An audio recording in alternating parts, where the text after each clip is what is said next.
noche enciende las luces para que usted vea el punto clave de la noticia. Con las entrevistas del subdirector Jefferson Beltrán, las investigaciones de Harriet Hidalgo, las crónicas de Carlos Sanabria, la producción general de Beyer Ortiz, la presentación de Juan Pablo Vieri. Y bajo la dirección de Claudia Gurizati. La noche. Esta es la noche en el continente americano. Cuando amanece en Europa y cae la tarde en Asia, así cae la noche en el continente americano y transcurre la mañana y la tarde en el resto del mundo. La noche bajo la dirección de Claudia Gurizati. Incertidumbre total en Colombia frente al futuro inmediato de las FARC. Es el momento de tomar la decisión de dejar las armas. A una semana de que fuera batido su máximo cabecilla, la organización terrorista aún guarda silencio. Ante la importancia que tuvo el histórico y contundente golpe militar, la comunidad internacional conminó al grupo criminal a su desmovilización inmediata. Los FARC, a la ELN, de dejar de usar la violencia. Hoy, el programa La Noche presenta un profundo y completo análisis del nuevo escenario de la guerra contra el terrorismo en Colombia tras la caída de alias Alfonso Cano. Comienza la noche bajo la dirección de Claudia Gurizati.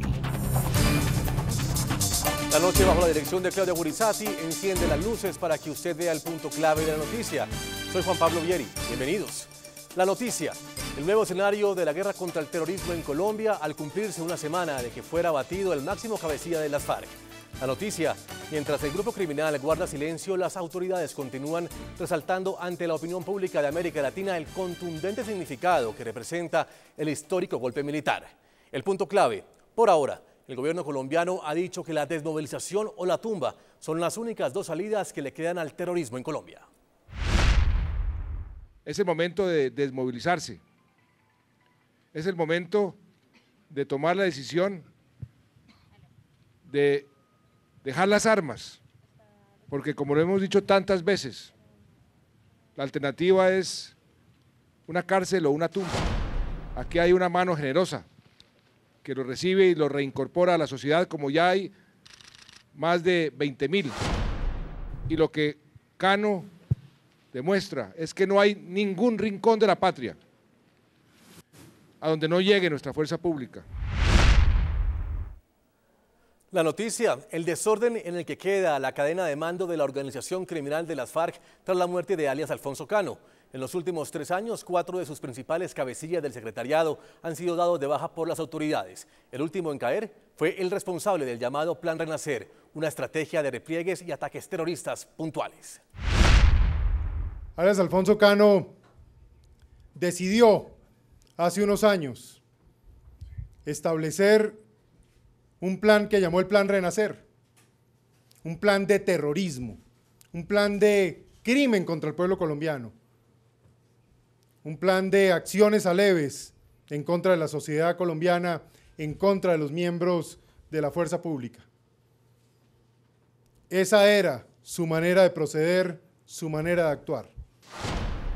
Muchos que fueron afectados por sus decisiones de secuestro, de extorsión, de asesinato, deben sentirse más tranquilos.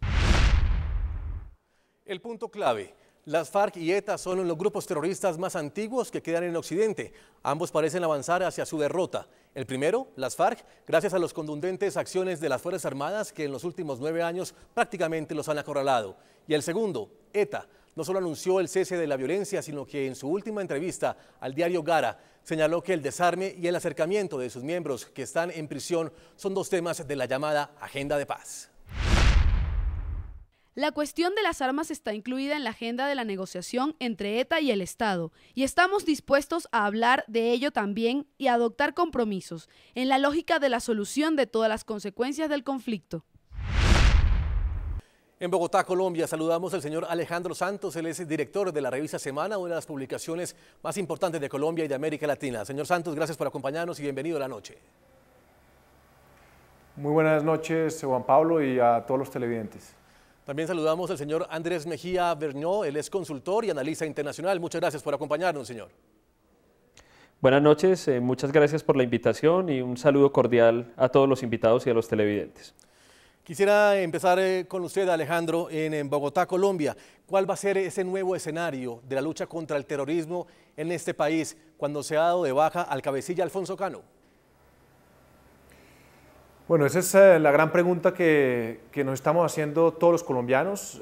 Lo primero es resaltar la importancia histórica de este golpe, no solo de lo militar, habiendo dado de baja al último de los grandes líderes históricos de las FARC, sino un golpe psicológico, digamos, que puede ayudar a desmoralizar aún más los combatientes de las FARC y hacer sentir al país que va por buen camino, se siente más seguro y siente que las FARC están cada vez más acorraladas.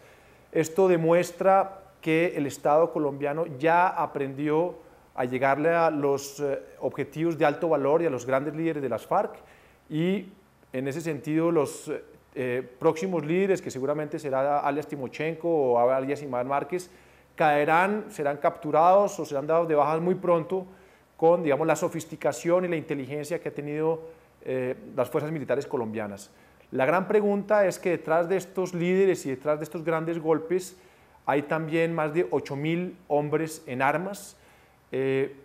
Detrás de esos hombres en armas hay una financiación del narcotráfico, hay una ideología muy enraizada, muy doctrinaria, cada vez más fundamentalista, cada vez más radical, y en ese sentido, digamos que más allá de los golpes a estos grandes líderes, la pregunta es qué hacer con estos 8.000 hombres que están en la selva, que están en la periferia del país, y que están financiados por el narcotráfico. Digamos, cómo hacer para que se desmovilicen, cómo hacer para buscar unos caminos que abran la posibilidad de algún tipo de negociación para terminar este conflicto, porque en este tipo de guerras contra insurgentes es utópico a veces pensar en las claudicaciones totales, en las firmas de las paz totales sin una victoria contundente por parte del Estado.